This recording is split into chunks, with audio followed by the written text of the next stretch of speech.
Danes imam pa zelo, zelo posebno čast. Tukaj za mano je ponovno Kubi dom za svobodne ljudi. Se pravi modularna hiša, ki ni vrtna hiška, ki ni počitniška hiša, ampak je dom. To je hiša, v kateri nekdo živi. In to je projekt, na katerega smo res najbolj ponosni.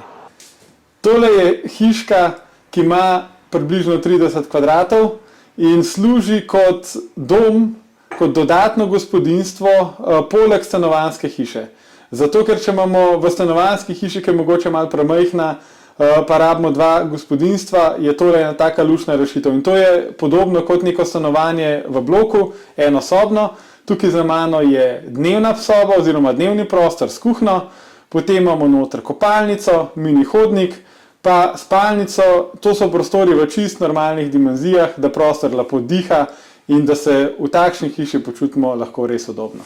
In vsi, ki si stanovanjsko hišo delite z staro mamo, s taščo, mogoče stricem, teto, ki rabi svoj dom, pa mogoče vam manjka kakšna dodatna soba ali pa kakšna dodatna kuhinja, dodatna kopalnica, razmislite.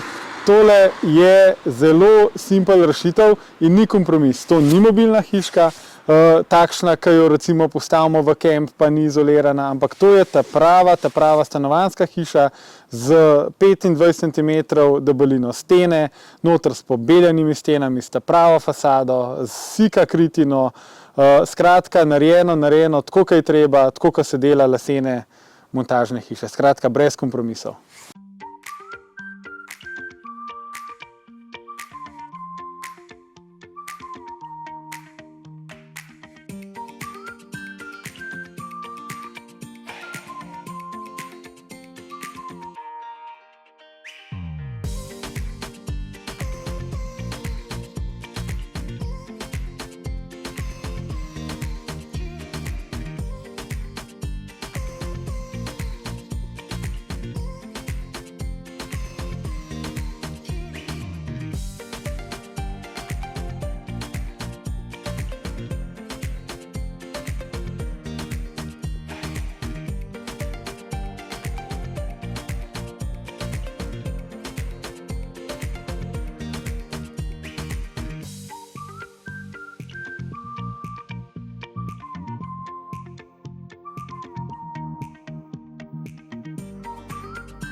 Nekaj časa bo trajalo, da v tej hiški stranka uredi še pohištvo, pa kuhinjo, tako da bo hiška vseljiva.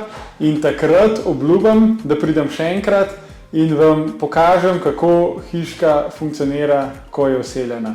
Tako da to je prvi vlog, vam bom pa upam, da čim prej pokazal še drugi del. Do takrat pa hvala, da ste bili z mano, lepo se majte, pa se ponovno vidimo v kratkem. Ajde, čau, čau!